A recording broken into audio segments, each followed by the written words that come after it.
Welcome to the B2B Growth Blueprint podcast, where we talk with entrepreneurs, founders, and leaders at B2B services, tech, and SaaS companies to learn the systems and processes they've used to create success for their business.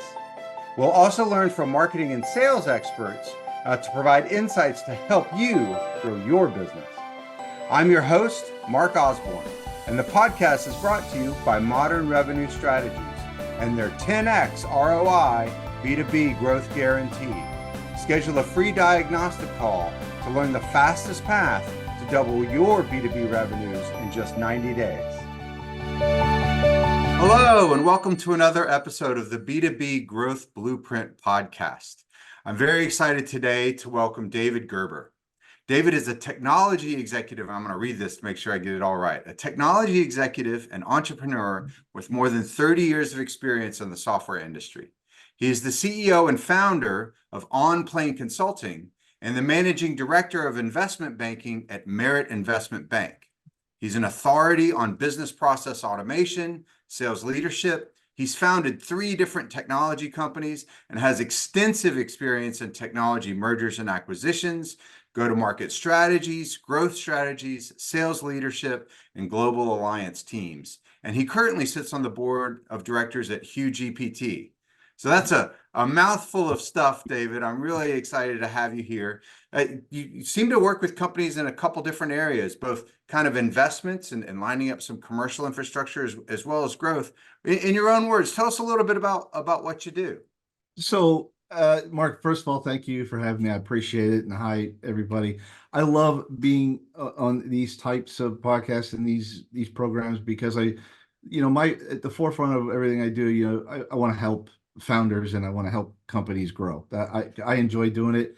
I already stepped on some of the landmines, guys and gals. So believe me, there's no magic formula here. But what I do is at OnPlane Consulting, we started OnPlane Consulting because there was a missing pieces as I worked with more companies. First on the sales side of things, hiring the right salespeople, the right sales strategy. People get all wrapped up around the methodologies. I'm here to tell you, there is no magic methodology. There's ways of doing things. There's fundamentals. So I work with founders on the fundamentals of growth. And so from a sales standpoint, strategy, go to market. And then I built a marketing arm with sales or marketing experts, not just website builders where, you get this email and, build 3 websites and, 16 landing pages for $12.99 or something. That's just stupid, right? There's real ways to do that can really ignite pieces of your business to grow. And then there's lead generation side. And Mark's, your book does a good job of explaining this, is not getting wrapped up around the wrong leads, right? You have to have a good, ideal customer profile, and you have to have good scripting. And anybody that says the phone is dead is, well, just not good at what they do. So, because that's not true. And there's right ways to do things around it. So I built this kind of a triangle of services to help companies grow in the effort of getting you from point A to point B. Now, what do I mean by that? So in the investment banking world, if you're a CEO, maybe you built your company to get to an exit. Maybe you build it to, it's a lifestyle business. I don't know, whatever it is. But if you're building it with a thought process of at some point being done, right, exiting, you need to do things the right way. And 8 out of 10, maybe even 9 out of 10 of the companies that I talk to aren't doing things the right way. Now, that doesn't mean that they're wrong, right? It just means they're not doing them the right way to get them the maximum outcome that they want, right? What are those things that, say there's somebody listening that they have in mind, I want to do a Series A or even more and really grow. What do they need to be doing? What's the right way to get it right at the beginning for outside investment? Yeah, that's a great question. And so you have to kind of try to put yourself in a buyer's seat, right? Buyers don't get all excited necessarily about your product. You do as the founder because, what you built is awesome, clearly, right? And it's the most life-changing thing anybody's ever seen, except they've heard that 1,400 times today, right? Sure. So that doesn't get them excited. So what gets them excited is you're solving a problem. That problem is a real problem people have. What's the market for that problem? And then tell me about the current workings of your company. So what is the EBITDA? What is your ARR? Is it recurring? Is it one time? Is it services? Is it customer focused? Do you have a customer focused problem? Like 70% of your revenue comes from two customers or something, right? These are the things that buyers or investors look at. And the myth of, I can't get VC money or buyer investment money unless, they get 10 times their return. That's kind of an old adage. It's really a myth. Less than 1% of the time that actually happens.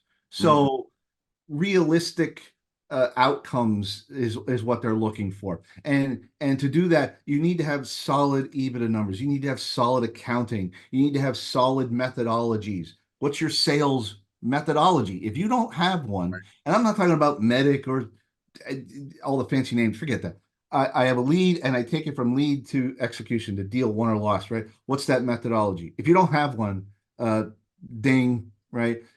If you're operating the business on cash and not accrual, ding, right?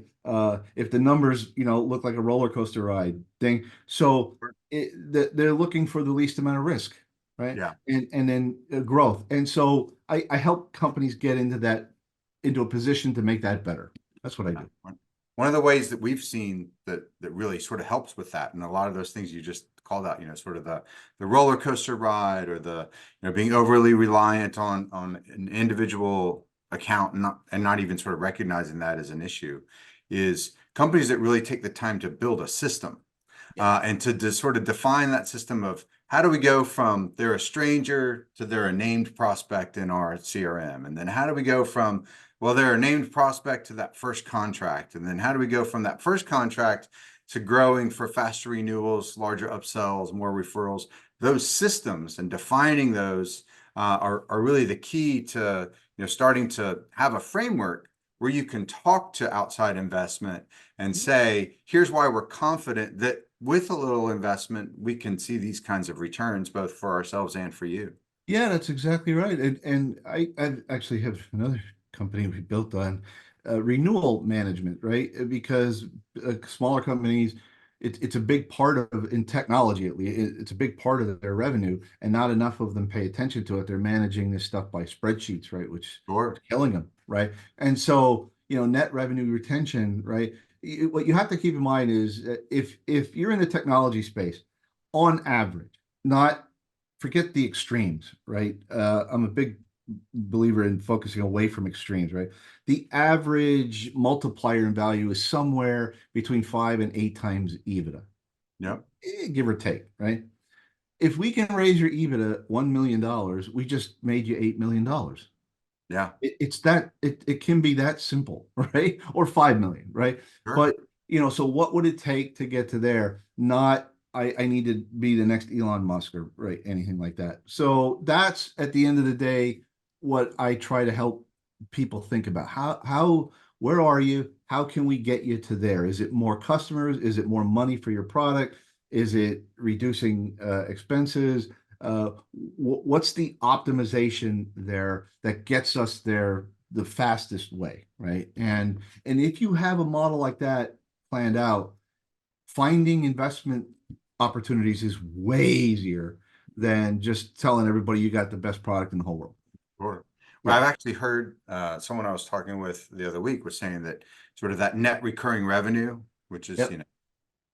reducing the amount of churn that you have, Yep. increasing the number of clients that are on a recurring model, increasing your ability to get more money from those existing clients.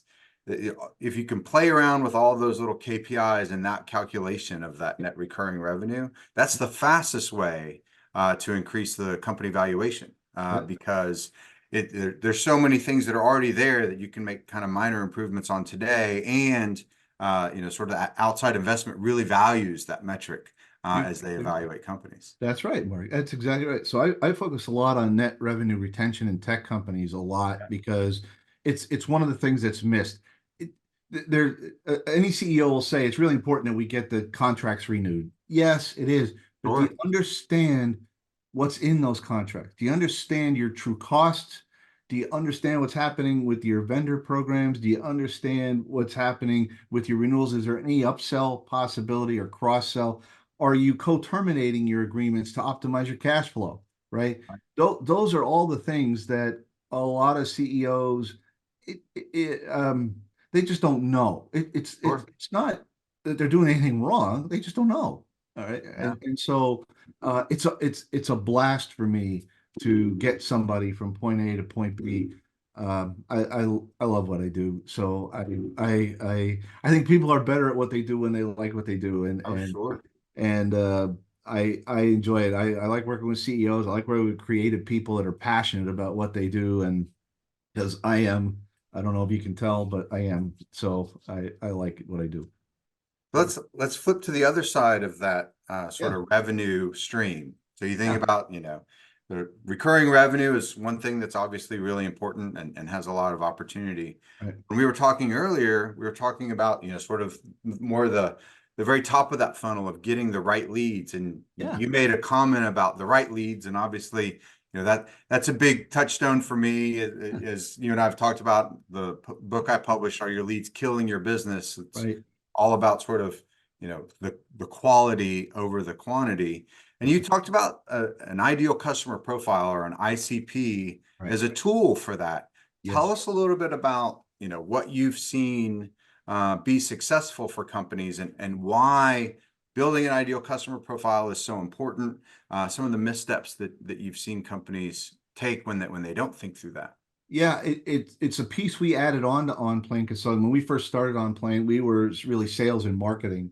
And Uh-huh. what we run into a lot is you get in there and you find um, I, I'm going to say it this way. People are guessing. They're reaching out to prospects if they can fog a mirror, you're a Yeah. prospect, right? I get that. I carried a bag. I've had a quota. I get it, right? But at the end of the day, it's really not an efficient way to get where you need to be, right? So understanding your average contract value, where is that? Does that drive us to where we need to be on the EBITDA side, right? And you work it backwards. Well, who do we have to contact to get our average contract value of whatever it is, $20,000? I don't know, whatever it is, right? And who do we have the most success with selling in that area that can get us to that ACV? Not just can they be a customer, but can they get us to that ACV? And so, and you just start narrowing it down, right? And then you go hard, and now we have a truly ideal customer profile. But understand that every ideal customer profile has I'm a mechanical engineer by degree, so we always built machines on tolerance, right? Plus or minus, right? So Right. every customer profile has a plus or minus in there, right? I ran a company with 4 people. We were $2 million. We got clients like Bloomberg and Marsh McClellan and Knoll, AARP, right? We had no business. That would not be in my customer profile. Are you Right. kidding me? But we got them. So I went back and we developed the customer profile that was more in line. We were more mid-market to upscale market companies, right? And we had an average contract value of between 80 and $100,000. That's where we were, and we stayed there, right? And we started contacting people, and we got to know what their problems were in that range. And that's one of the things we help with. We focus a lot of time with customers on. Let's get that right. Let's build scripts based on understanding of the needs of that profile. And if we get fortunate enough through a referral or something outside of that, well, good Right. for us. That's when the CEO gets involved, right? But otherwise, right, let's focus on that like it's a diamond, right? And go after that. And then work about how many net new customers do we need to get to a goal. If we need 10, right? Well, we already know we're going to need 100 to talk to, right? I mean, Right. numbers, right? And so it's just important to focus on that, and then having the right conversations with the right people. Which, by the way, big misnomer. You always have to be talking to the decision maker. Do you Sure. know? I When I closed Bloomberg, I never talked to Michael Bloomberg ever. I offered them $100,000, by the way, to have a conversation with him, right? A discount, right? And they said no. So I've closed a lot of deals without ever talking to the CFO or the CEO or anything like that. Big, multi-million dollar deals, by the way. And so that it's a bit of a misnomer, but you need to understand the process. And so we built a program around that to do it right, not just picking up phones and we made 695 calls today and got 100 leads, right? No, stop it. That's just ridiculous, right? Right. So doing it right is more important than doing the volume. Yeah, we've seen, just as you talked about, the sort of building this ideal customer profile based on who you're actually getting as customers, Right. and then sort of segmenting that further into sort of tier one, tier two, tier three. So if you look at, Yeah. just those 20% of customers that are making up 80% of your revenue, and thinking about who are they and how are they different than that other 80% of customers that's only generating 20% of your revenue, you Yeah. start to find some really unique ways of focusing, sort of what you deliver, how you go to market with it, the way that you can really sort of tell that one story, the one story you want to really resonate well, Right. and from moving from a quantity to a quality perspective, one of the KPIs that we really encourage people to use is, what percentage of the prospects that you're bringing in, or leads that you're accepting into sort of your sales process, what percentage of them match your tier one ideal customer profile? So are likely to be, Yeah. one of those 20% of customers that generates 80% of your revenue. Because Right. if you're bringing in a lot of leads that aren't aligned to that, then maybe your messaging isn't right. Maybe you're not in the right channels. Maybe you're, sort of blinding yourself with quantity instead of quality. Exactly right, Mark. We group them in A, B, C, and D, Yeah, right? Very much along that same exact line, right? You have an ideal profile, and these are the hot, if I pass an A lead to your rep, right? That phone better be ringing on that right. client in the next 30 minutes, or I'm going to That's reach right. for the phone and strangle you, right? Form it. Dog pilot. Right, right. And and B, C's and D, and D's are like almost like Stephen Covey's, it's not important and it's not urgent. I don't Right. care, right? Right. If they want something, I'll email them, whatever. But those A, B's and C's, man, you are on them. That's right. And you're nailing into their true whys, right? And you're creating a vision for them, right? Whatever methodology you decide to use, I don't care. It doesn't matter to Sure. me. But by the way, I'm still, people say maybe I'm a relic. I don't know. I'm a solution selling still guy. I know Michael Bloom. I know my Bosworth, and I don't know. It's still relevant to me. I still build visions for clients. I walk them through, a documented plan. I give clients, top tier clients, a buying contract. Yeah. When we get to a serious point, here's what the steps we're going to go through, right? And if we don't get past a certain step, we don't progress to the next step, That's right. right? So I don't send you a proposal until we do these first three That's things. right. So don't ask, right? Because yeah. So I still do those things, and it works for me, right? Yeah. So I like I said, I work within a client's atmosphere, whatever it is you want to work in, that's fine. The fundamentals of all the things you just talked about are still critical to a successful process. The fundamentals are everything. Blocking and tackling in football is way more important than that exciting pass that, for 80 yards, right? Well, So, and the fundamentals really open up the opportunity to do those other things. So just like yeah, you talked about, scoring these A, B, C, D yeah, leads, one of the things that we've seen be really valuable is once you've got this scoring system in place, now you can start to layer in automation, yeah, AI, and right, say, well, these D and C, sort of leads, now we use our sort of one-to-many or our automated solutions or our AI-driven, chatbots and interactions to sort of lead that, which helps you sort of refine those capabilities and some things that are kind of sexy and cool and emerging. You've yeah, got a place to use them where there's low risk, right, but you've still got, sort of your real human, your best human focus on those A's, right. and you've got a real balance that allows you to capture efficiency while at the same time winning where you need to win. Agreed. All of that makes perfect sense. I still just find people like to be talked too. They Yeah, still like human interaction. Unless you are a true commodity that I could order it on Amazon, I get it, right? But sure. if you're offering solutions, uh, people still like to be talked to, and they like somebody to care about them. And so if you're in this field, it's one of the things that I assess for some companies is do you really care about the people on the other end of this? Because if you don't, if you're just in this for, a commission check or something, you should find something else to do Sure. because you're never going to be really good at it. You'll be okay at it, but you're never going to be really good at it. You have to actually care about the person on the other side of the table, even when that person on the other side is not nice. That's right. And, and I'm sure you run into this. I know I have. Sometimes they're just not nice, right? For whatever reason, whatever.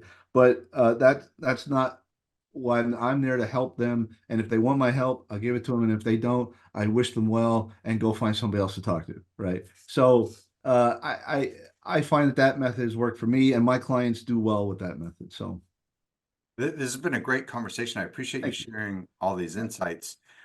We're wrapping up towards the end of our time, but I didn't want to get away without talking about Hugh GPT. We were Oh, chatting a little bit earlier, and I thought that was a really interesting yeah. sort of, on that AI sort of front. Tell us a little bit about Hugh GPT. Thanks for asking, Mark. Yeah, I'm really excited about this opportunity. I've got a couple of partners. One, the CEO of this company, the founder, is a Native American woman who is amazing. She's amazing. I don't know how else to say it. She's great. And a CTO that is, you know, he's off his rocker good, right? Really. But putting those together and structuring it in the right way, they asked me for my help to take them to the next level. But HughGPT is the other side of everything you've seen about AI. Everything you've seen about AI is creating stuff, creating images, creating audio, creating text, right? But there's been a concern, obviously, very noted concern of is I'm concerned about AI. Is it right? Is that the right person? Right? Is that the right voice? Well, if you extend that out into banking and insurance and government, right, it's a real threat. And we've built a solution that can, in milliseconds, determine you're signing into your bank account with your face or your voice or whatever. I'll know if it's you, and I'll Right. know, by the way, if something was altered. You submit a document of some type, I'll know if it was altered by AI or in some way. If you submit an image that was altered, I'll know instantaneously, not in days or weeks, but instantaneously. And it's amazing stuff, and it's very applicable right now because laws are coming for Sure. stuff. We're trying to get out ahead of it to say you can create all the AI stuff you want. I think AI is great. But then there are places where, sometimes there are nefarious people out there that don't always want to do things in the Sure. best interest of others. We want to make sure that you don't get to do that, right? Or No, no, no. even the students out there photoshopping their parent's signature on the report card. Yeah, well, wish I would have had that. But yeah, it's cybersecurity has been obviously a big focus. My friends at Night Dragon, Dave Walt, and Amy DeSalvatore, they're doing a great job with grouping those companies together. But this is something outside of that. Even that's more infrastructure based. This is really immediate feedback. Like I'll know right away whether that's real or not. You think, if you're in a courtroom, you're again, insurance companies, banks, all those things, real. Right now, it's security based, right? But there are a ton of like right now in Hollywood, right? I live in LA, right? So the music industry is on his head about this stuff, right? They're concerned. Actors are being replaced by AI. Sure. Yeah. So we're just going to be kind of the cop that says, yeah, no, you created a very good AI, but that's an AI that's Right. alt, right? And so I'm excited about the possibilities of that solution. It's going to be a lot of fun. So That's awesome. I'm not only helping founders, I am one. That's right. That's great. So, Well, David, thank you so much for making the time. I know our audience will have gotten a lot from the conversation and all oh, your insight. For folks that want to, get in touch with you, what's the best way for them to get in touch? so the best way to get in touch with me would be via email. I'm a managing director at Merit Investment Bank. You can reach me at david.gerber, Gerber like the baby food, easy to remember, at Merit, MERIT, investmentbank.com. You could D Gerber at onplaneconsulting.com, either way. My cell phone number is 949-292-4674. Feel free to reach out to me. I love working with CEOs, with people. I love helping. Just here's what I would tell you. I'm from Philly originally. I'm the guy. If you ask me, I'm going to tell you. So don't be offended if you don't like the answer. I'm going to tell you ahead of time, right? So just saying, I'm here to help you, and I don't blow smoke. So I welcome the opportunity. And Mark, thank you so much for having me. I appreciate it. This was fun. This was great. Absolutely, David. Thank Yeah. you so much. Okay. Have a good one. Thank you for joining this episode of the B2B Growth Blueprint podcast. We hope you've gained insights to grow your business. If you enjoyed this discussion, please rate, comment, like on your favorite platform, and share to others who will find it useful. Do you know a CEO, founder, or leader at an early stage B2B services, tech, or SaaS company who would like to be a guest and share their story? Send us a note. Let's schedule a conversation.